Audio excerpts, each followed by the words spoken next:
Hey, what is up everyone? Welcome back to another video. In this video, we're going to go through the brand new room on TryHackMe called Linux File System Analysis.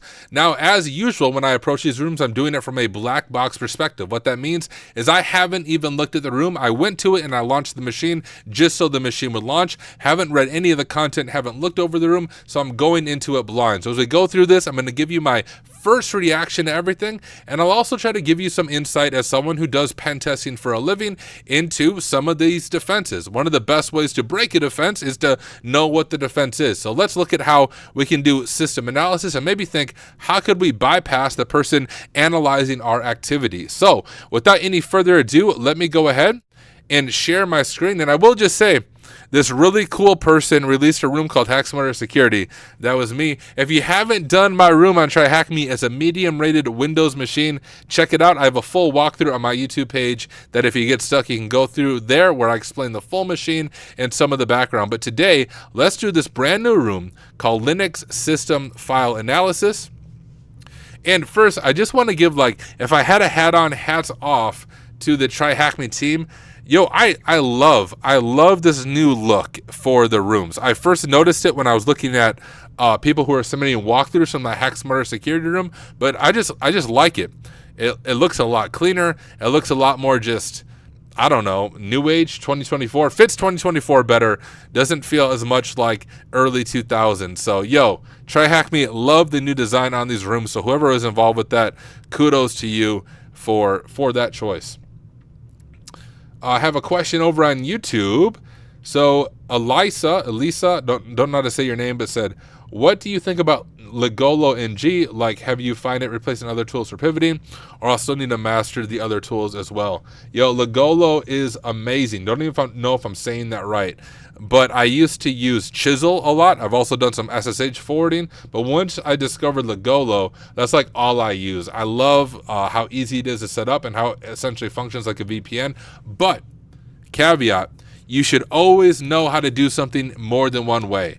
What you will notice on either an exam or a real pen test is, I swear it never fails, that the tool you rely on the most is not going to work for some reason in that unique environment. And as a pen tester, as an ethical hacker, you have to be able to think on your feet and pivot quickly to a different tool or a different method of doing things. So you should never limit yourself to only one tool or one method. You should always learn how to do it more than one way.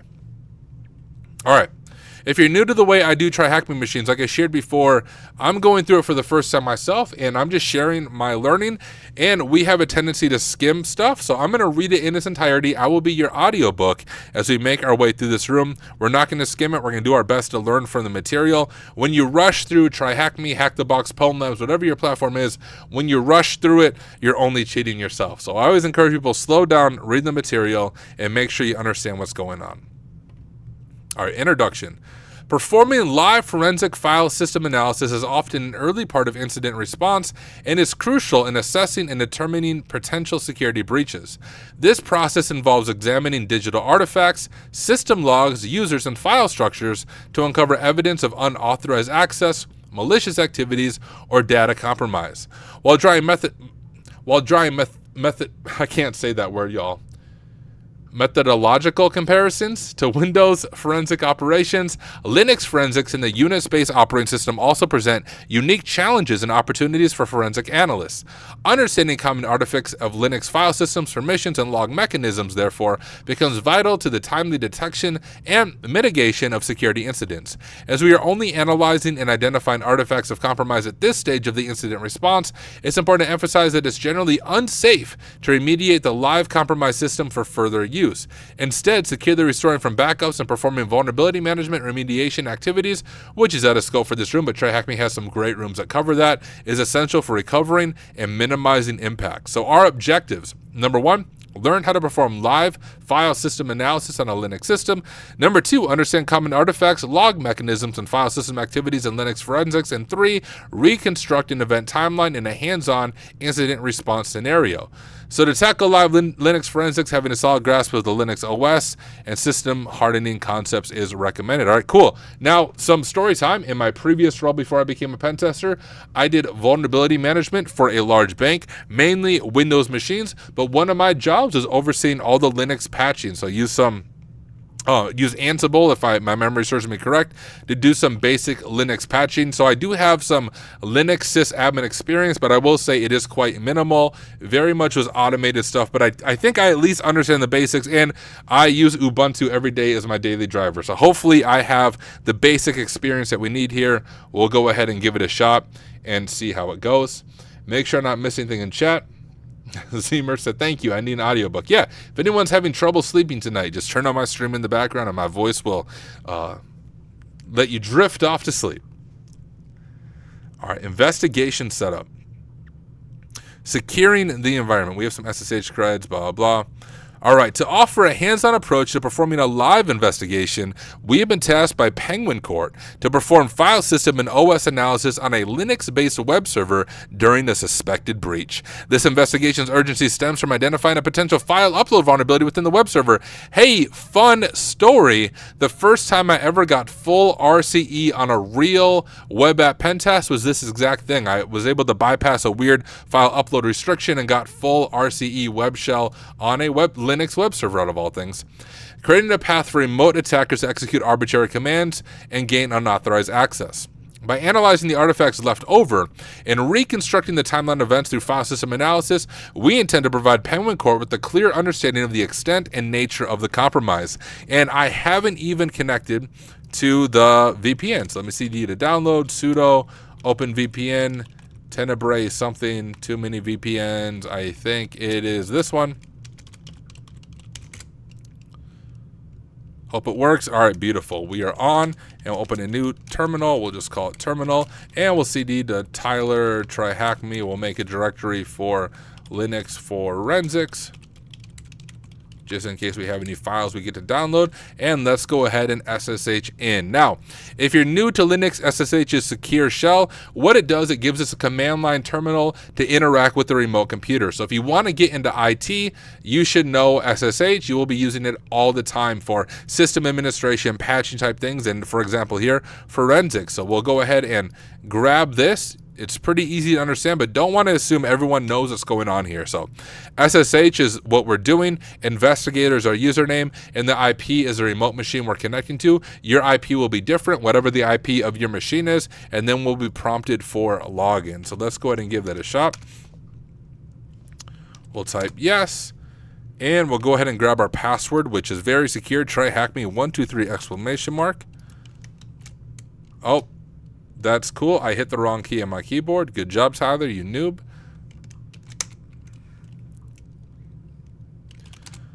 All right, we have SSH access. Beautiful. So securing the environment.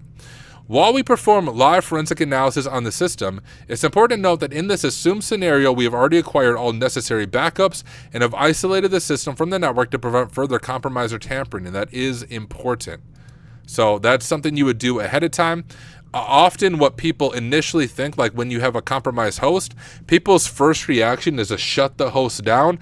You don't want to do that. You do want to isolate it from the network, but you never want to shut off a host like this, because you will lose things that might be stored in the RAM or the random access memory that's only there while the system is on. And by shutting it off, you might lose valuable data. So what the room author is telling us, hey, this has already been done, and here we are.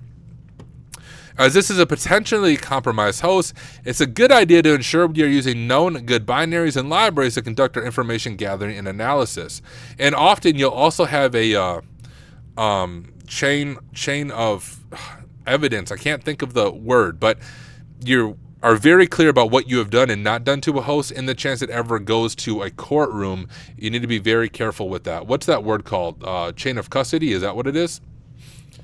Anyways, often this can be done by mounting a USB or drive containing binaries from a clean Debian-based installation. This has been simulated on the attached VM by copying the bin, sbin, lib, and lib64 folders from a clean installation in the mount USB mount on the affected system. Okay, so we have our tools there, some of the things that we'll be working with. Note, the following steps should be performed after establishing an SSH connection to the target machine, not on the attack box. So not on your host machine. Yeah, Neffels, chain of custody. Thank you, my friend. And malware cube, good. Y'all had it. I appreciate it. Josie said, your thought process is very helpful for a beginner like me. Thank you, man. Hey, happy to be able to help.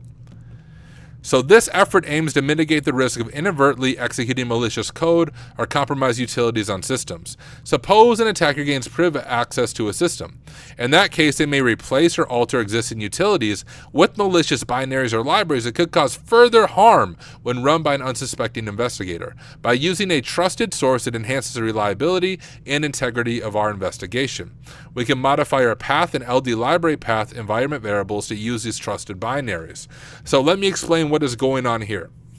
Instead of using the binaries on our machine, so this is our, affected VM right here. What it is saying is, hey, some of these binaries like LS and such, those might be affected with malware. You can't trust what is on this machine. Maybe they got root access and they modified those things. We know that whatever's in mount USB are trusted because it's our mounted USB drive. We know that it's safe. So we're just changing our paths. So every time we execute some of those common binaries, it's going to use the safe ones from our mount path instead of what might have been affected by the attackers. Let's go ahead and run those commands. I'm copying them, and in terminal, in order to paste in a terminal, once again, just want to make this easy for beginners to follow, it's Control-Shift-V. It's not just Control-V, it's Control-Shift-V, or you can right-click paste selection. So Control-Shift-V, and that pastes it in. There we go. And now, answer the question below. After updating the path and LD library path environmental variables, run the command check environment. What is the flag that is returned in the output? So we'll do that.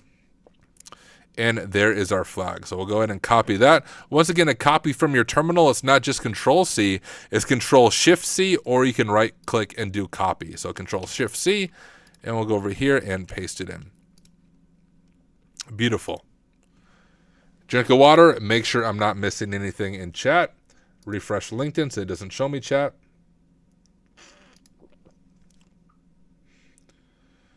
Chris Whitlock said, I kind of miss the early 2000 websites. I'm with you, my friend. Default Sex said, love the new THM design. I agree, yo. Hats off, TryHackMe. I love this new design for the rooms. It's just so much cleaner would be the best way to put it.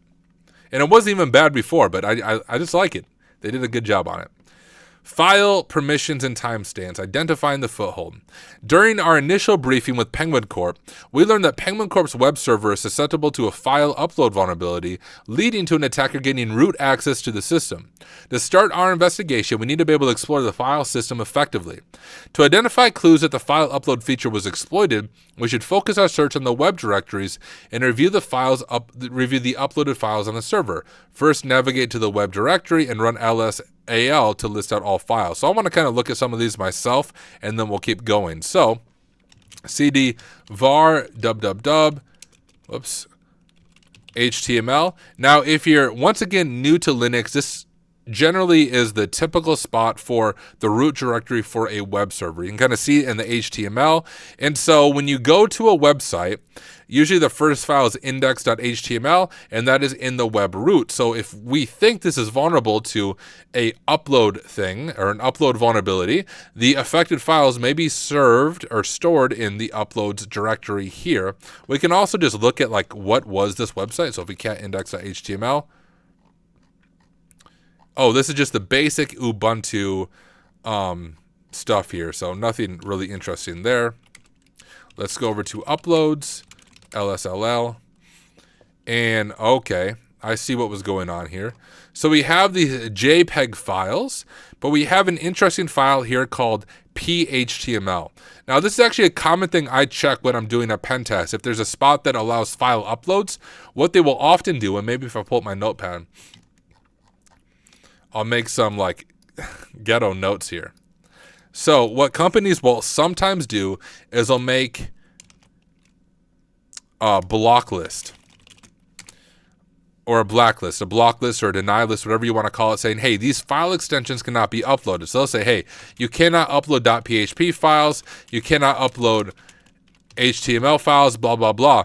But the problem with the block list is if you don't include every single file on here, an attacker might upload something like .phtml, which isn't a common file format, but .phtml can actually execute PHP code, which could give you a shell on the system, which I'm guessing that is what happened if we cat this out. Instead, the proper way to do this is to use an allow list of files, which means, hey, if the file type is not on our allow list, then deny everything else. So it'd say, hey, on our allow list, we might have JPEG, we might have JP, we might have PNG, and it says, hey, anything that's not above here, deny all. And this would prevent some of these file upload vulnerabilities by having this. I'm guessing this file upload form here had a block list and it did not block the PHTML. So if we cat this out, I bet this is going to be our entry point for our attacker. Let me see if my memory is correct. And it is. So we can see a very basic PHP shell here. So then the attacker can pass command variable to it and get full command injection. There's also some settings in your PHP settings that you can disable this from happening. So the whole concept of defense in depth is what we need to keep in mind from the perspective of an attacker. But let's go back to here. I'm sure I'm getting ahead of myself. And Shanzi over on Twitch said, would you mind if I have coworkers that are in the process of learning these concepts if I point them your direction as a new learning tool? Yeah. Please do. Send them over to me. I even do one-on-one coaching with people without charging a bunch of money. I do one-on-one coaching at a donate what you can charge, and it's not even giving me money. I ask people to donate what you can to a nonprofit of your choice, and happy to do a 30-minute one-on-one coaching with people to go over tools or mock interviews or just learning. So yeah, feel free to put them my way. Happy to help. So from the directory structure, it appears that the uploads directory will contain what we're hunting for, which I found this. Upon examination, it is evident that many files with seemingly random names, including JPEGs, are present. Additionally, note that these files are all owned by www.data. To focus on potential non-images files, we can use grep. I've just found it by looking at it. The V option in the grep command negates the pattern, displaying files that do not have the .jpeg extension. This allows us to identify and prioritize files with different extensions, such as PHP, that may require further investigation, which I already found myself. Viewing the contents of this suggests evidence of malicious web shell, confirming our assumptions. I respect the way you're at P-Town. What's up, Sean? So you must know me. You must know who I am in IRL. Hey, thanks for hanging out here. I appreciate it. All right, from the above analysis, it appears the attacker uploaded a .phhtml document to execute PHP code on the server due to the unsafe system call in the PHP code. This file allows the execution of arbitrary commands on the system remotely. The attacker likely exploited this to establish a more stable connection from the web server to their system. After identifying the uploaded file that led to the foothold, it is now a good idea to look into the web server logs to correlate the request and gain more insights into the attack. Web server logs such as Apache or Nginx logs can provide valuable information about the attacker's activities, request patterns, and origin. This type of log analysis will be covered within Room 4 logs, which is coming soon. Ownership and permissions. What is P-Town? It's a secret. That's what P-Town is. All right, ownership and permissions. File ownership and permissions are critical aspects of system security. As we identified previously, the attacker achieved RCE on the server by uploading a malicious web shell. We also determined that www.data user owned the file, which typically represents the user account associated with the web server process. As such, we should investigate additional activity in files owned by www.data to determine what the attacker may have done with their newfound access. Attackers often target directories and write permissions to upload malicious files. Common writable directories include temp, which is what I use on CTFs all the time, var temp, another temp directory, and devshim, the shared memory file system. It is a good idea to run ls-al commands to list all files in these directories and investigate any suspicious files or changes. Now, the reason for this, once again, if you're new, is it shows hidden files. So I can even show you this on the command line. If we echo hello to .secret, oh, do I not have permission? All right, let me do it to temp. Echo hello to .secret. If I just do ls, you'll see that, hey, you can't see my secret file because ls doesn't show hidden files and hidden directories. The dot before the file name makes it hidden. So just if I'm looking for a file ls, it is not there. Instead, we have to do ls-la, and then it will show all files, and we can see our secret file right there. So that's the importance of doing that ls, al, or la. The order of the a and the l don't matter. So what we are doing here if I can break this command down for us, we're running the find command, which is just a Linux binary. You can think about on a Windows computer when you do the search function on the Windows key. That's kind of what find is on Linux in the command line. So we're doing find, and then the slash right here means, hey, starting from the root directory, it just means search everything on the computer is what that slash is. And then, hey, we want you to search everything on the computer that's owned by this user, because remember, these files are written by www.data, common user for a web shell or just web servers, and the type is files. So any files here. And then this is kind of confusing. This just means any error messages, just go away. We don't want to fill our screen with error messages, and piping it to less allows us to easily kind of go through the file. So it's not one massive screen. We can go through it and see it a little easier. So we'll go ahead and copy this command, and we'll paste it in.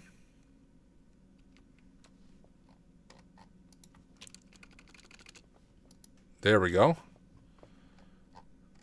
So we see, this is interesting. We have reverse.elf. Now, once again, kind of confusing format. .elf makes you think of Santa Claus and Christmas, but .elf is actually a Linux binary executable. So if you think of .exe for Windows, .elf is kind of the equivalent for Linux. So that's something we want to dig into. This means they got a reverse shell on our system and got full command line access, and they upload it to assets. We can keep scrolling through here. We have the PHTML, upload.php. So this stands out from the attacker, and this reverse.elf stands out from the attacker. We could probably get, if I copy this right here, if I cat this file, oh, that's not what I meant to do. I could have swore I copied that other file. Okay, whatever. Get out of there. CD to var. I think it was assets, right? Yeah, now if we cat this out. Oh, that's right. That won't work. If we strings it out. Is it base 64 encoded? I was thinking maybe we'd be able to see the IP, but let's keep going. I'm probably getting ahead of myself. All right, the above command lists all files, blah, blah, blah. Already kind of read through that. The output of the command, we notice several benign entries. However, one that sticks out is reverse.elf listed there. By listing out the file in more detail, we can see the file permissions indicate the file is executable by all users as characterized by the X bit. And you can actually see that in the color difference as well. This color means it's executable, but we can also see the X here, right? So it's executable by the owner, it's executable by anyone in the owner's group, and it's executable by any other user on the computer. Those are the three groups there, and that is what that X bit means, that it is executable. Before we investigate the reverse.elf file further, there are several other useful find commands that can be used to pull particular files during an investigation. So here we can retrieve a list of files and directories owned by a specific group. This, and you can kind of see, we've already walked through the find command, right? Find everywhere on the computer anything owned by whatever our target group is. This will retrieve a list of all world writable files and directories. So maybe they modify some things to make them world writable. That would be an interesting thing to find. And here's a list of files created or changed within the last 5 minutes. Now, this is important because it could be the attacker set up some type of persistence on the victim machine. Maybe they have a script that's making modifications to the file system on a regular basis. If we see the files being modified within the last 5 minutes, we might be able to notify that. Notice that each command is followed by that, which I kind of shared before, to clean up the output by suppressing any error messages. Metadata. Metadata refers to the embedded information that describes files, which provides insights into a file's characteristics, origins, and attributes. It can include various types of information, such as file creation dates, author details, composition, and file types. When performing live analysis on a system, metadata can be highly useful in determining the origin and modification timestamps, and in some cases, author details of specific files. xftool is a Perl-based command line utility with extensive capabilities for extracting and altering metadata from files by parsing their headers and embedded metadata structures. For example, we can analyze the metadata of the suspicious reverse.elf file by running the following command.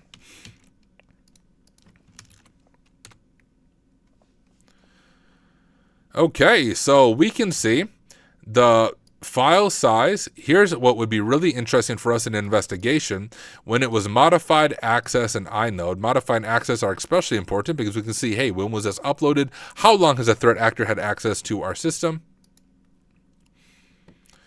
As seen, blah, blah. Okay, analyzing checksums.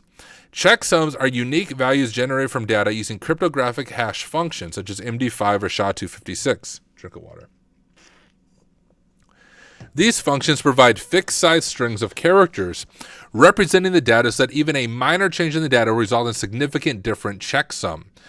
Checksums are often used for data integrity verification, ensuring that data has not been altered or corrupted. For an incident responder, they can also be used to identify malicious files and executables based on known signatures. You can actually upload this to VirusTotal.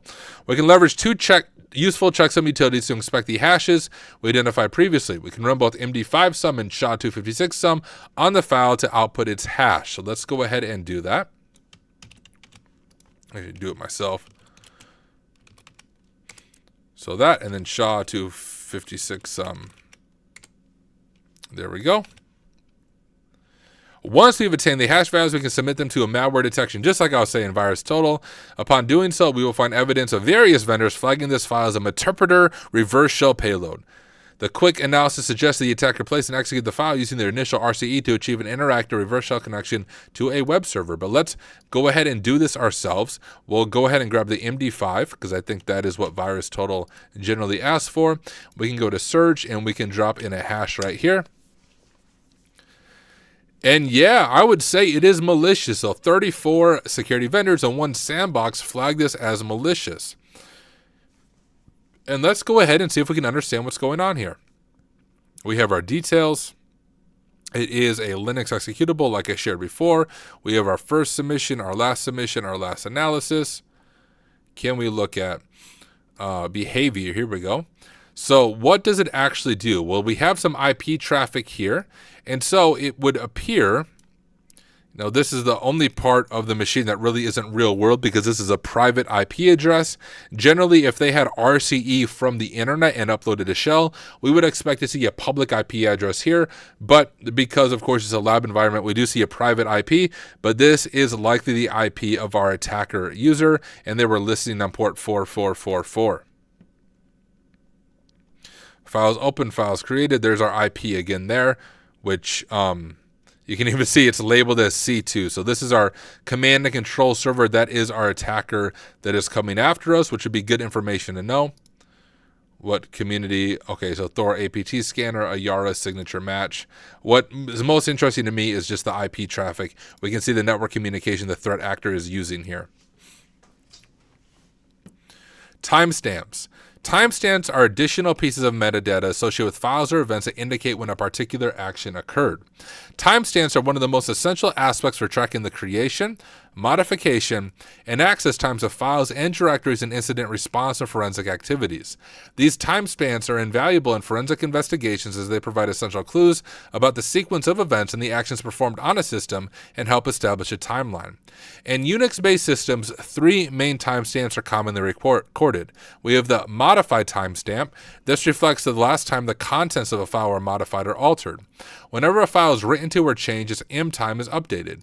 We have the change time or C time. This indicates the last time a file's metadata was changed. Metadata includes attributes like permissions, ownership of the file name itself. Whenever any metadata associated with the file changes, its C time is updated. And finally, access time. This timestamp indicates the last time a file was accessed or read. Whenever a file is open, its A time is updated. We can easily view the modified time of a file by running the following command. So just lsl, and we can see the modified time. We'll go ahead and do each one of these things just for good practice. Let's just L, reverse shell, and we can see it right here. All right, and if we want to view the change timestamp, it's just LC. So we can do LC. There we go. So we can see a little bit difference there, and that's the change time. So that's when the metadata was changed. And finally, the access timestamp, we can see the last time the file was accessed with LU, which would be helpful in an event like this. And there we go. Well, that would be, that's me accessing it. All right, as mentioned, a file's access timestamp can be easily and inadvertently updated as we perform investigative actions. When we viewed the metadata using xftool or analyzed its checksums with MD5 or SHA, we perform read actions on reverse.elf, thus altering its access time. This is an important concept to consider with live forensic analysis, which is why it's crucial to obtain forensically sound backups and copies of the affected system beforehand. Because of this, the A time will not be a reliable metric for us. Looking over at chat, Jacob said, which one is this? I just got here. It's the newest machine by TryHackMe. So if you just look at the latest machine, it is Linux File System Analysis. You can see it up here. Linux File System Analysis is the name of the room. All right, while it's useful to recall the 3 commands above, we can also leverage the stat command to quickly see all timestamps at once. There we go. Access, modify, and change. And apparently you can see its date of birth. Answer the questions below. To practice your skills with the find command, locate all the files that the user Bob created in the past minute. Once found, review its content. What is the flag you receive? I need a drink of water. All right, well, if we scroll back up, the nice thing about TryHackMe rooms is they're not generally going to throw you for a trick, and it explained to us how to do this. So we want a list of files created or changed within the last 5 minutes. So we're going to take something similar to this command. We'll type it up here. So it's going to be similar to that command, but not quite, because remember, we want specific files that are owned or modified by a specific user. So we want a command similar to this. So we kind of want to combine our commands. So to do that, we'll say, hey, we want you to find every file throughout the whole computer. So without the root, in the root directory owned by the user Bob, that is a file that's changed within the past, I think, is it minute? We'll just do 5 minutes because it should show up. And then we'll send any errors to dev/null. I think that would be the correct syntax. Let's see if I am right. Okay, never mind.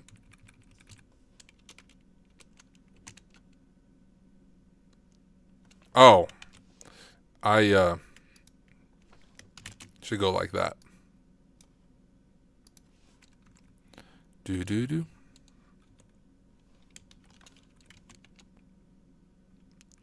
What? Find everywhere user Bob. What can I just do? This first command.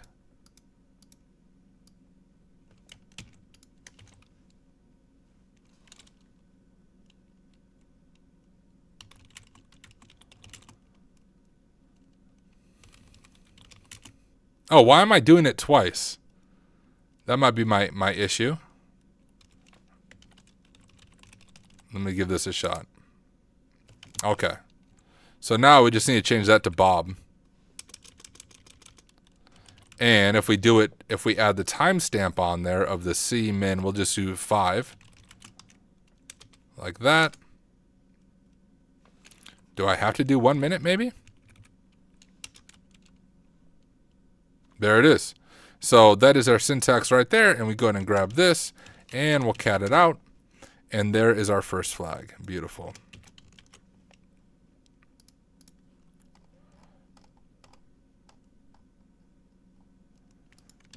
And we'll do that. Extract the metadata from the reverse.elf. What is the file's MIME type? And remember, we can do that with the exfil tool. If I can type.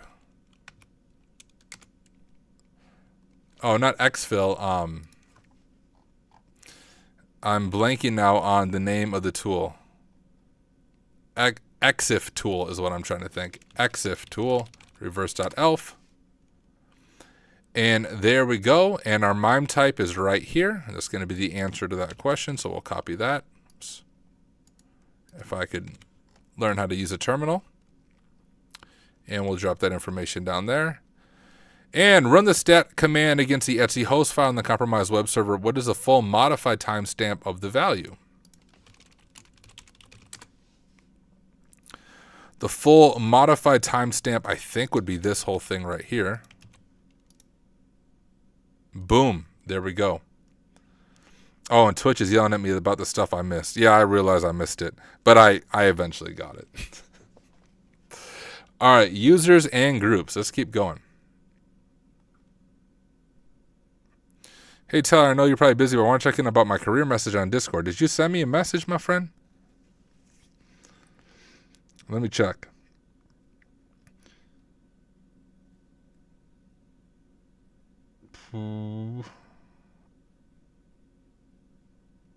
I don't know if I have a message from you. At least I don't know your Discord name. We may not be friends, though, and it may have gone on my message request. If you're in the works... Oh, hi. Interested in one-on-one career coaching, go to the Work Smarter Discord and go to the announcements and just scroll up or look at the pinned thing, and you'll see my calendar there. All right, users and groups. As we continue our investigation, we should focus on the system's users and groups.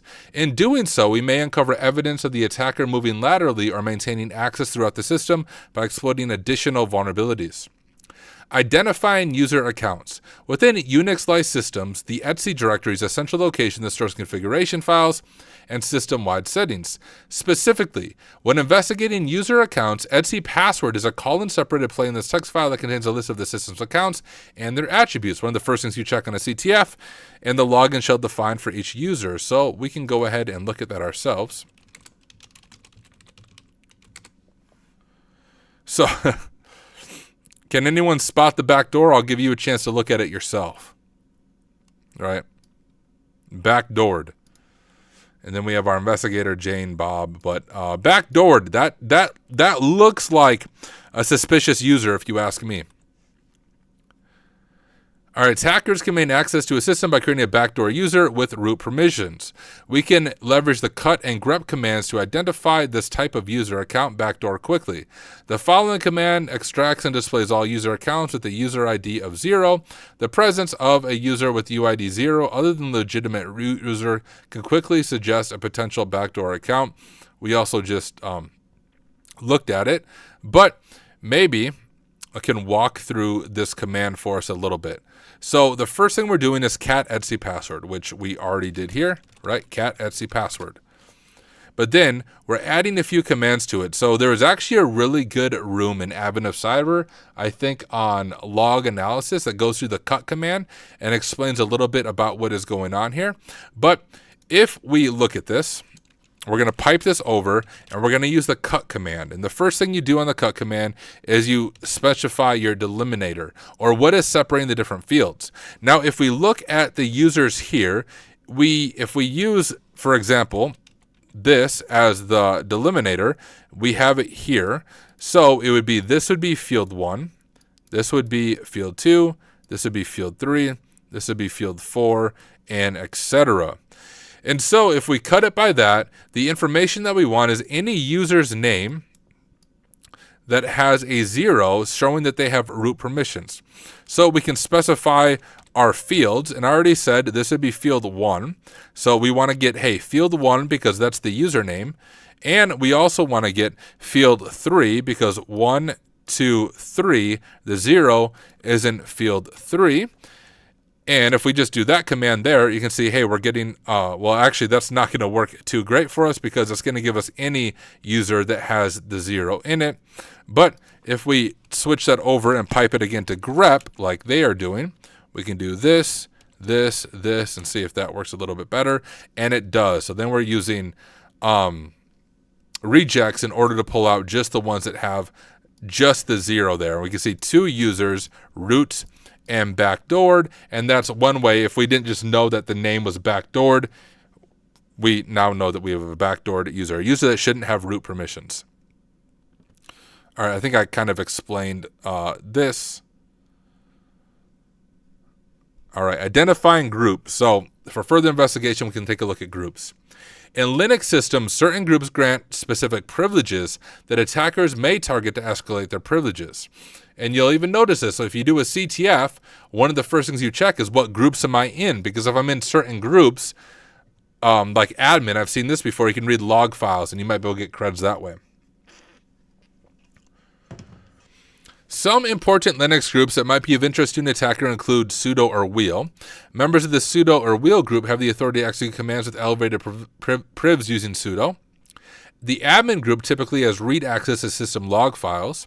The shadow group is related to managing user authentication and password information. With this membership, a user can read Etsy's shadow file, which contains the password hashes of all users on the system, which I know is confusing. For those who are new, you would think the file called Etsy password would contain the passwords. And back in the old days of Unix and Linux, that is actually where passwords were stored, but now they are not stored there for obvious security reasons. Instead, they're stored in Etsy shadow, which only certain users would have permission to read. And it's not the clear text passwords, the hash. And disk. Members of the disk group have almost unrestricted read and limited write access inside the system. We can view all the groups and their respective IDs by reading the Etsy group file. What? Yeah, there we go. So I was thinking I was doing Etsy password again, but we can see our groups, right? We can see our root group. We can see our admin group. So who's a member of that? Syslog, Ubuntu, and Investigator. That all seems normal, right? Ubuntu Investigator, Ubuntu Investigator, Ubuntu Investigator. So all of that seems correct. Backdoor gave themselves their own group. What does wheel do? Wheel would have the same permissions as sudo, right? They can do elevated commands. To determine which groups a user is a member of, we can do groups and then the user. So groups investigator,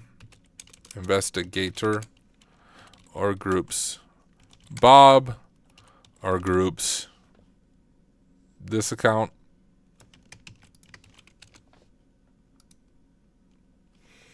They're in the root group.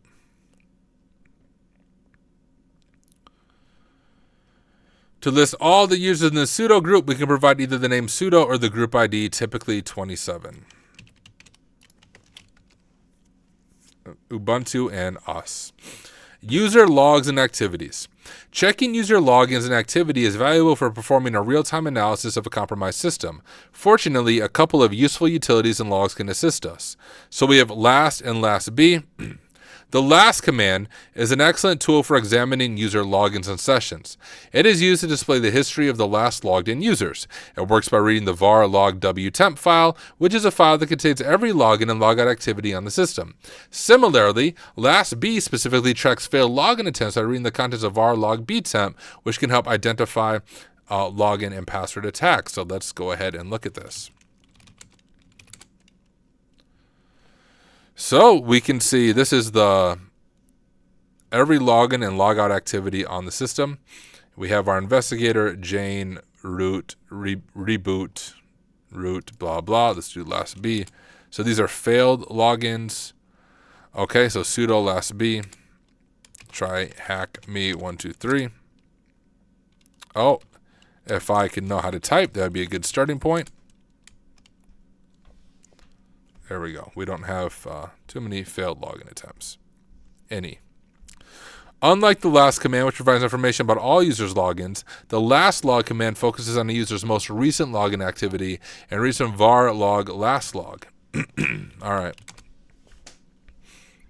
All right, so we can see like investigator, Jane, etc. Backdoor never logged in, so that's a good thing that they never logged in, right? Failed login attempts. In addition to lastb, there are other ways to view failed login attempts on Linux through specific log files.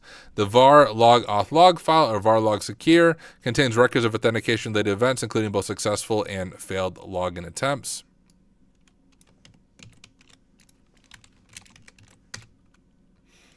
There you go. The who command is a very straightforward command that can be used to display the users that are currently logged into the system. The helpful in King of the Hill when you're playing TryHackMe.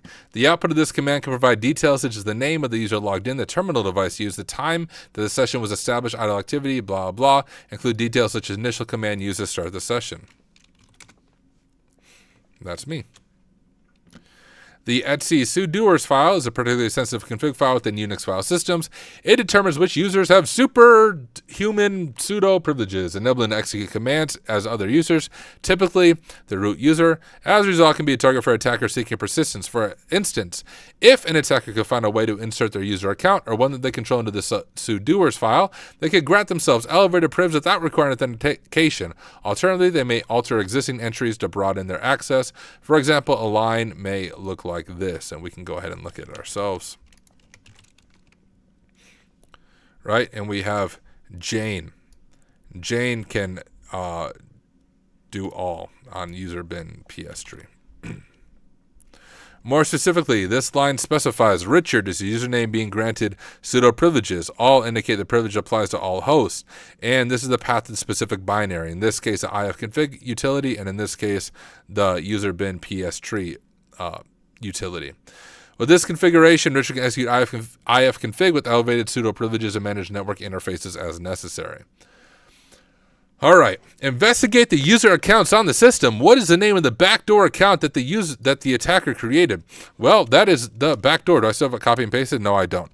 So we can cat etc password, and we can see that right here. If I can copy it, there we go. What is the name of the group with the group ID 46? And we can do that similar command that we did up above, but 46.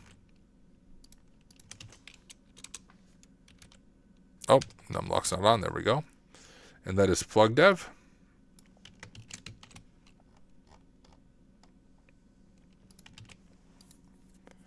View the etc subdoers file in the comprehensive system. What is the full path of the binary that Jane can run as sudo, which we were just looking at that.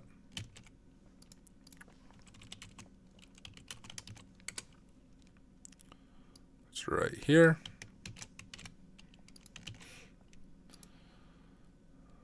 All right. Task 5, user directories and files. Another drink of water. Make sure I'm not missing anything in chat. Few people on LinkedIn. What up? All of you on LinkedIn. Appreciate you hanging out.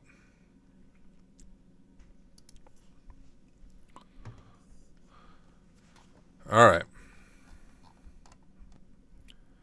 In the previous task, we identified a backdoor account that the attacker created and gained access to. However, we should take a step back and determine how the attacker got the privileges to create that account in the first place. To expand our investigation into the system's users and groups, we should also look into each user's personal directory, files, history, and configurations. So, user home directories. User home directories in Linux contain personalized settings, configs, and user-specific data. CTF tip, as soon as you get access to a machine as a user, you should always check their bash history and SSH keys. And I'm sure that's what we'll do here as the investigator, but you do that as the attacker as well. These directories are typically located in the home directory and are named after the corresponding usernames on the system. Recall view and etc password, blah, blah. So we can list out, I'll show it to you. We'll cd home ls, so we have Bob, investigator, Jane, Ubuntu. Make sure there's nothing hidden, and there isn't. To list out the hidden files within Jane's directory, we can do lsa home Jane, right? I'm already in home. And like I said, bash history would be a good place to look into, SSH, things like that. Some common files that be of interest is bash history. This file contains a user's command history and can be used to show previous commands executed by the user. And bash rc, these are configuration files used to customize the user bash shell session and login environment respectively. And actually, one fun Azure fact here for you all is in Azure, you have the possibility to spawn a cloud shell, and any user with contributor access can read those cloud shells based on default configuration, and you can actually download the cloud shell.image and write to a user's bash rc file, re-upload it, and the next time they launch their cloud shell, you can actually get a reverse shell as that user as a form of persistence and initial access to an Azure environment, or the more privilege escalation and lateral movement. You already have access to the Azure environment. Additionally, we can look at other files and directories of interest like browser profiles in the SSH directory. The SSH directory is a susceptible area containing configurations and key files related to SSH connections. The authorized keys file, which I use on CTFs all the time, is critical because it lists public keys allowed to connect to a user's account over SSH, which means an attacker might echo their public key there. If a malicious user gains unauthorized access, they can add their public key, which if you guys have watched me do CTFs, I do this all the time. So let's go ahead and check that out, because Jane had those pseudo privileges. The attacker probably gained access to Jane and then got those used GTFO bins on that PS3 file and broke out.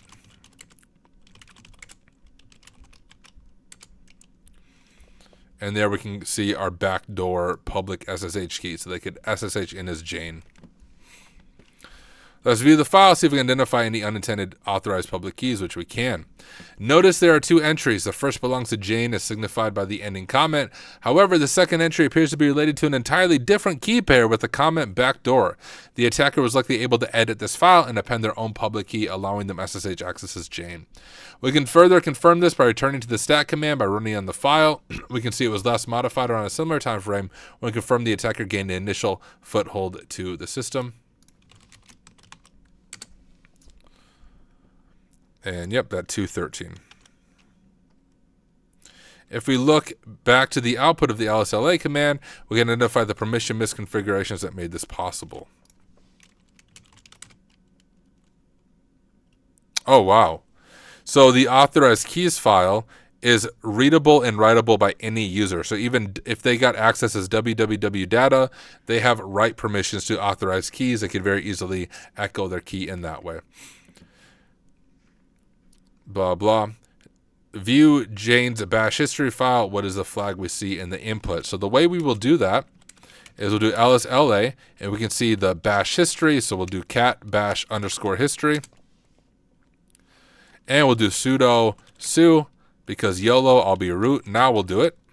And then it doesn't tell me permission failed. And we can actually read through this. So they did who am I once the threat actor gained access. They checked groups.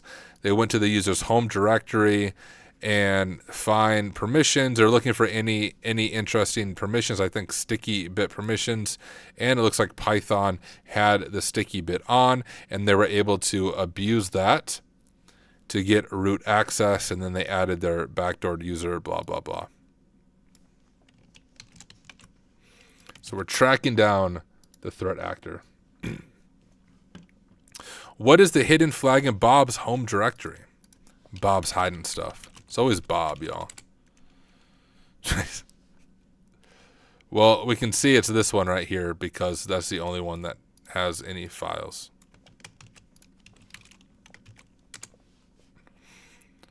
There it is. I'll show you another way we could do that. See if if I remember the syntax. So if we do like grep, we could do grep dash grep here, like in the current directory, dash I to ignore case sensitivity, dash R for recursive, and we could search for THM. I don't know if this will work or not. Oh, maybe what I'm thinking in my head doesn't work. Do we have to cat it out first? No, I'm not even gonna mess with it. All right, run the stat command on Jane's authorized key. What is the full timestamp? Oh, grep IIR. Is that what I'm trying to do? Thanks, bro.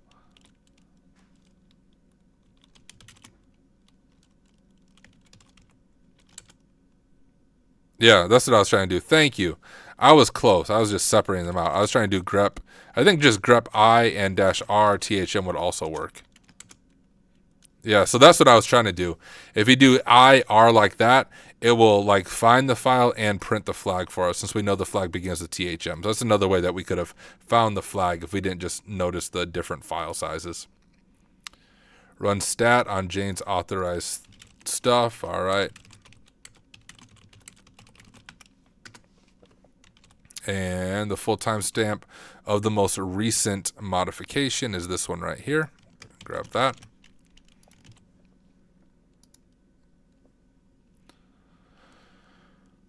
All right, guys, I still have this cold, sore throat. My throat's starting to kill me now after all this talking. But we're almost done. Binaries and executables.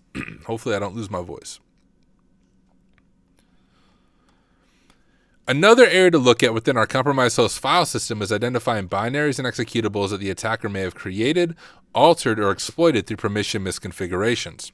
Identifying suspicious binaries. We can use the find command on Unix-based systems to discover all executable files within the file system quickly. So similar to what we did before, we're finding everywhere on the machine the type file and then executable, so executable files, and of course send any error messages to dev null. This is going to show a whole bunch of them, I'm pretty sure. Yeah, that's what I figured.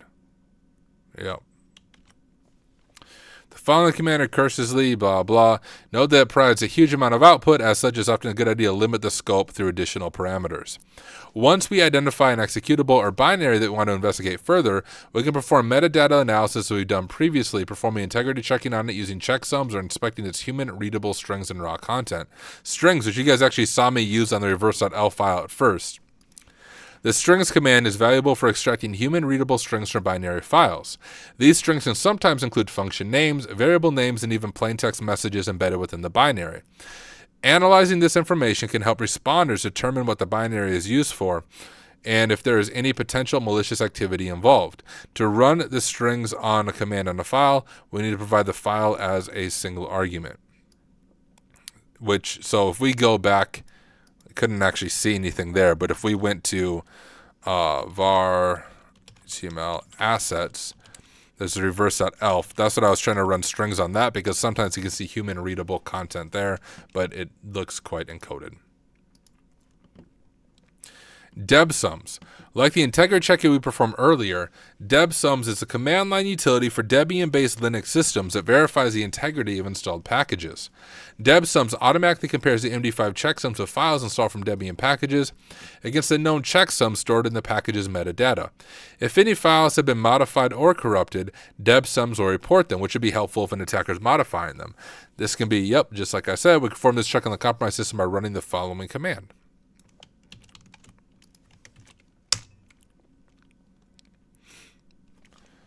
So the change files is epsi sudoers from the sudo packages. And the above command provide the E flag to only perform a configuration file check. In addition, provide the S flag to silence any error output that may fill the screen. I'm guessing that's going to be one of the flags, but we'll come back to it. Binary permissions. Set UID and set GID are special permission bits in Unix OS. These permission bits change the behavior of executable files, which is kind of what I saw on the Python. It looks like it's set for Python anyways based on what they did to Jane's account, allowing them to run with the privileges of the file owner or group rather than the privileges of the user who executes the file. If a binary executable on the system is misconfigured with the suid or SGI permission set, an attacker may abuse a binary to break out a restricted, unprivileged shell through legitimate but unintended use of that binary. For example, if the PHP binary contained a suid bit to run as root, it's trivial for an attacker to abuse it to run system commands through PHP system exec function as root. Same with Python. Identify and set UID binaries on a Linux system involves examining the file permissions or running limpis and explicitly looking for executables with the set UID bit set. We can return to the find command to retrieve a list of set UID binaries on the system. Something you do, once again, on a Linux CTF.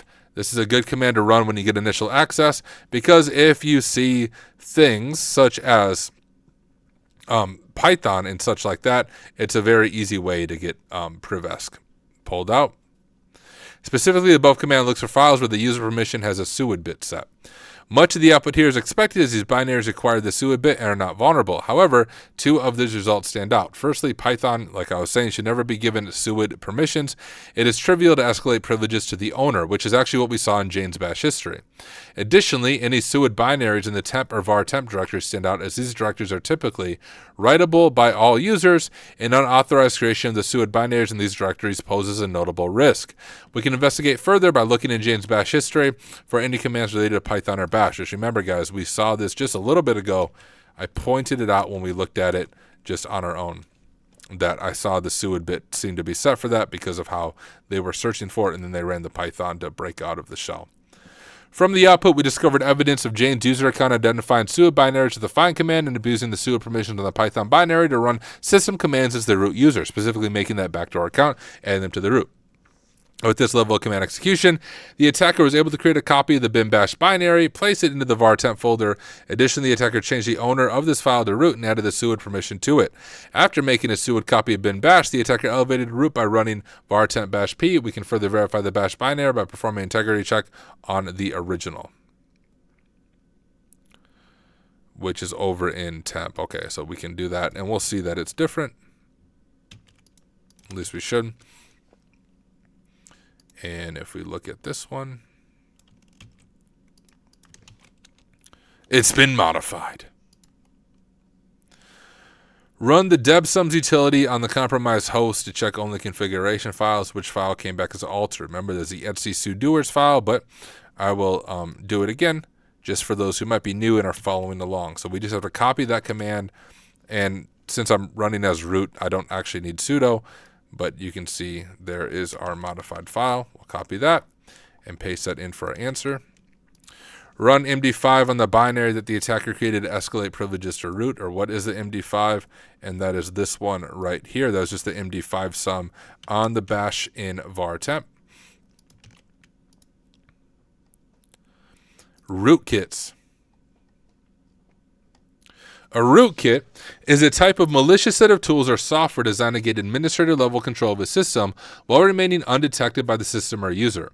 The term rootkit derives from root, the highest level user in Unix-based systems, and kit, which typically refers to a set of tools used to maintain this access. Rootkits are particularly dangerous because they can hide their presence on a system and allow attackers to maintain long-term access without detection. Attackers can also use them to stage other malicious activities on the target, exfiltrate sensitive info, or command and control the compromised system remotely. Fortunately, we can use automated tools on Unix-based systems to help detect and remove rootkits. So, check rootkit is a popular Unix-based utility used to examine the file system for rootkits. It operates as a simple shell script leveraging common Linux binaries like grep and strings that scan the core system programs to identify signatures. It can use the signatures from files, directories, and processes to compare the data and identify common patterns of known rootkits. As it does not perform an in-depth analysis, it is an excellent tool for a first-pass check to identify potential compromise, but it may not catch all types of rootkits. Additionally, modern rootkits might deliberately attempt to identify and target copies of the check rootkit program or adopt other strategies to evade its detection. We can access the check root on the compromised system using our mounted binaries. We can perform a simple root check by doing check rootkit. All right.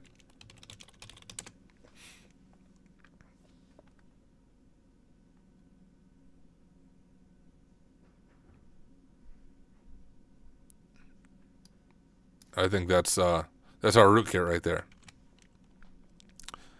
The scan produces a large output, but it indicates the results of various checks known for rootkit-related patterns.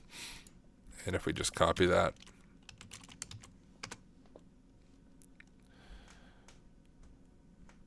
oh, that's just that just echoes the findme.sh is just echoes to this. Okay, I got you.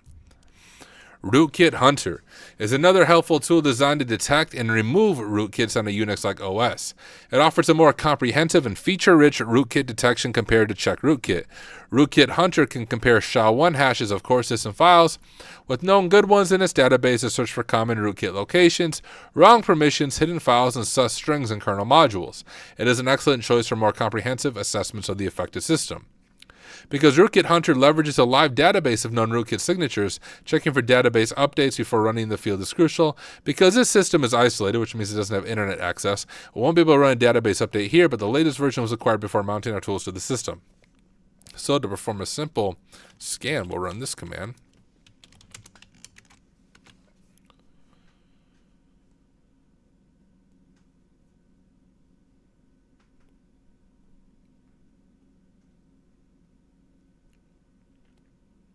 So we're getting some warnings here. We'll go back to the room while this runs. This check will take some time to run, but we have bypassed the user interaction prompts with the SK argument. Afterwards, you'll receive a system check summary detailing what was found, and wonder if we need that for the flag. Run check rootkit on the affected system. What is the full path? That was temp var findme.sh, I think, going off memory. And I'm right. Run Rootkit Hunter on the affected system. What is the result of the UID 0 accounts check? Has it run that one yet? No. We might have to wait for that to run all the way through. In the meantime, there's actually some things I wanted to play around with. And what's our name? Investigator.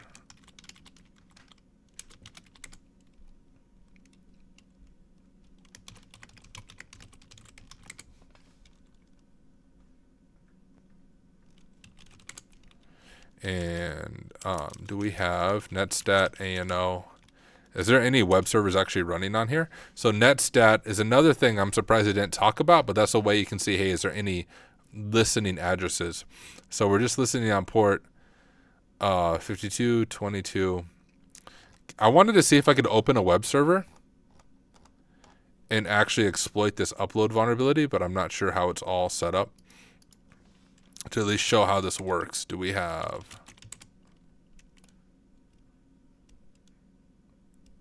What web server? And maybe it's not even installed.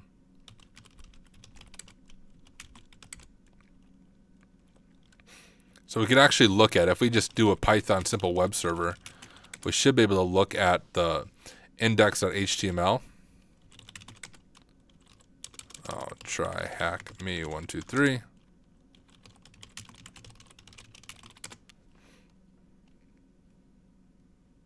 Okay, Python.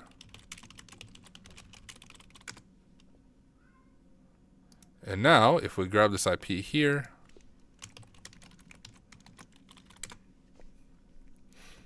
so it is Apache too. So this is actually the web server that's running.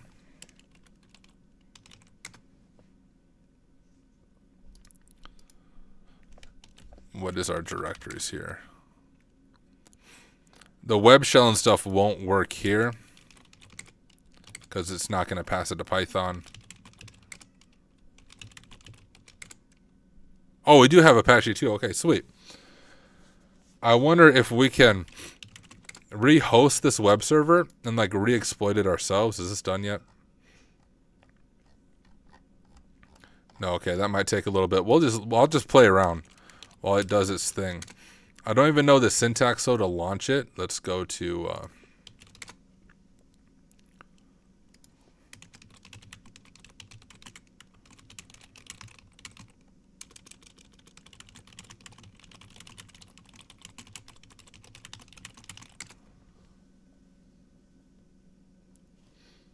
no, nothing's listed on port 80, malware cube. I don't think. Maybe it is. Is it actually alive on port 80? And I just didn't see it? Oh, shoot, it is. Oh, good call. So we can actually do this ourselves. Sweet. And I'm curious, like, if it was filtering any file. So if I try to upload, like,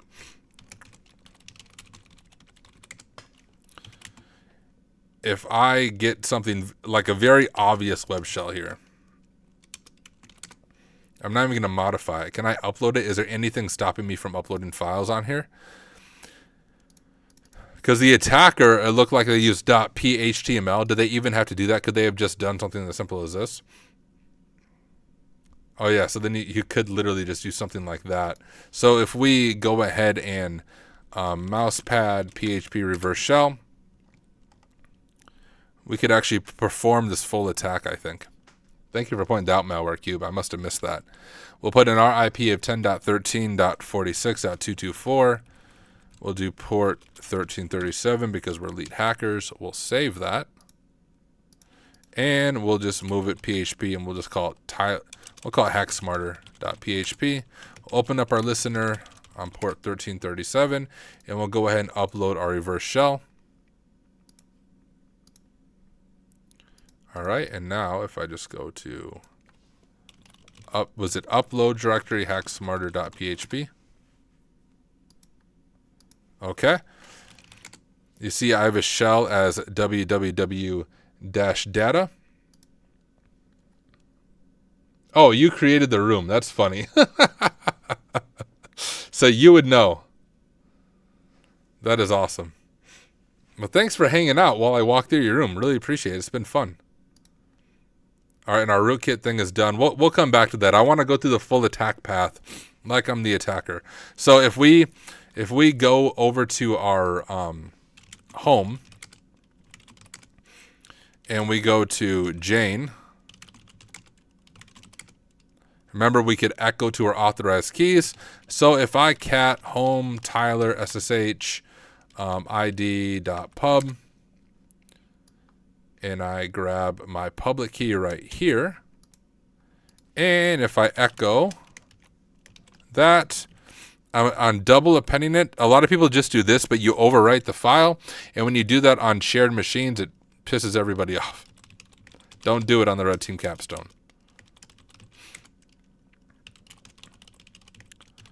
All right, and we should see my public key in there. So now if I SSH as Jane at whatever this IP is,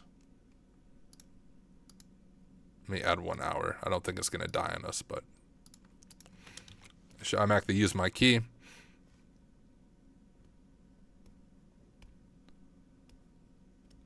There we go. So now if SSH is Jane, and now if we didn't know about the SUID bit stuff, I actually have it in my notes. Let me pull up my notes real quick. Go to Linux Privesc.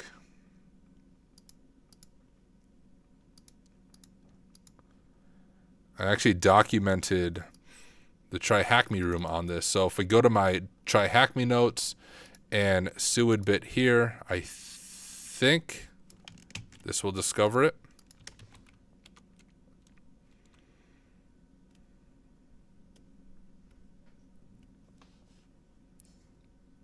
Well, I see the bash one right there. Where was the...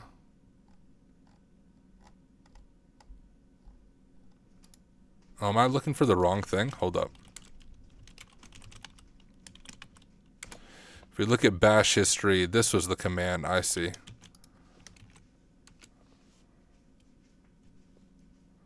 And now we'll be able to find the Python one, I would think.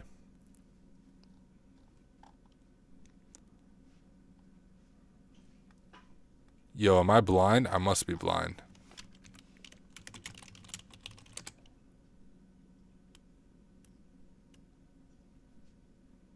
What?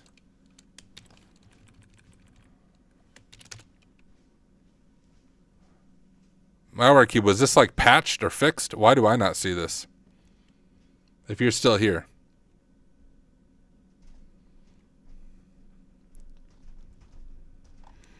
Maybe, did the attacker like remove it? Like in this scenario? They found permissions, they realized Python had these permissions.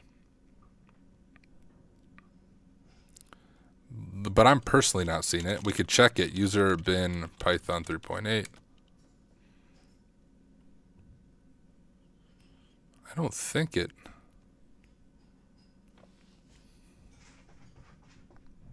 Maybe this part was just for the room, maybe?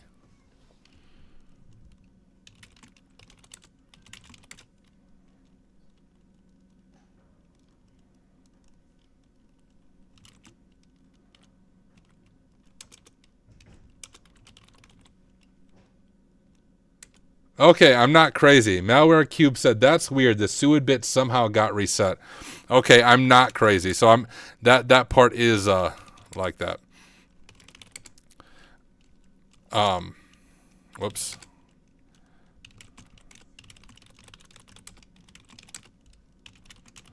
But what the hacker did, or the attacker did, is they did what I was attempting to do, and they realized that the SUID bit was set on Python 3.8. And one way we can check that, if we go to GTOF bins, we could say, hey, we have the SUID bit set, and we have the SUID bit set on Python. And there's a bunch of things that we could have done. Like here would have just given us a shell as the root user. We get a reverse shell, but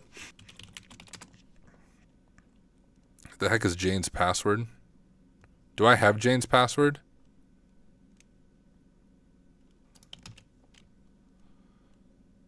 Can you abuse PS tree?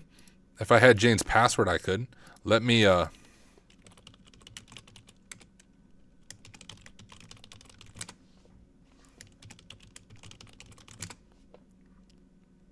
Oh, is it Jane who even had those privileges? Yeah, there we go. So let's see if we can abuse PS tree and escape out. I'm curious. We're taking this room a step further. Oh, no. Okay, let's do,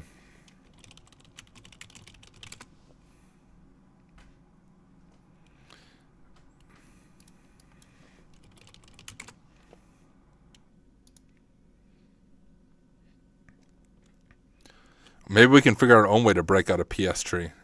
If we can run it, so it shows running process a tree. The tree is rooted at PID. Is there any way it can execute commands?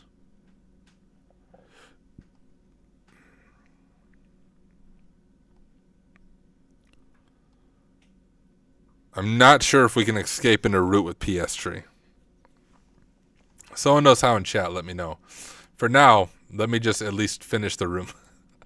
Run RK Hunter on the affected system. What is the UID on the accounts?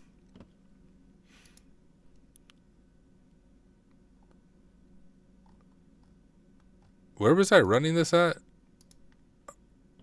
Oh, here it is. Wait, what's the question?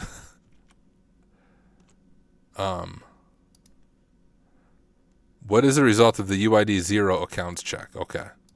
I was probably going to say backdoor. Is it warning? There we go. All good, Malware Cube. All good, my friend. Hey, do want to say, like, yo, awesome room. Really, really enjoyed it. I think you did an excellent job explaining each thing, and each task is connected to the other one, so it doesn't feel like out of order. You did a really good job walking us through this, so thank you.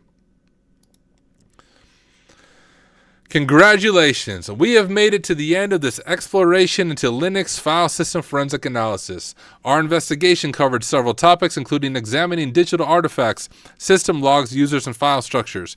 Remember, the analysis and identification of compromised system artifacts represents only one phase of the incident response process. The following rooms in the module expand on other equally crucial areas for performing live forensics on Unix-based systems in the field. Additionally, if you enjoyed exploring the methodologies of identifying system vulns and want more insight into hardening these systems, check out the Bulletproof Penguin room, which, yo, that room is a lot of fun. I have a video on the Bulletproof Penguin room. I believe I have one on YouTube. I know I did it. I think I recorded it. Really fun room. To test your skills on identifying persistent mechanisms, be sure to attempt this. I don't think I've done this challenge. Have I?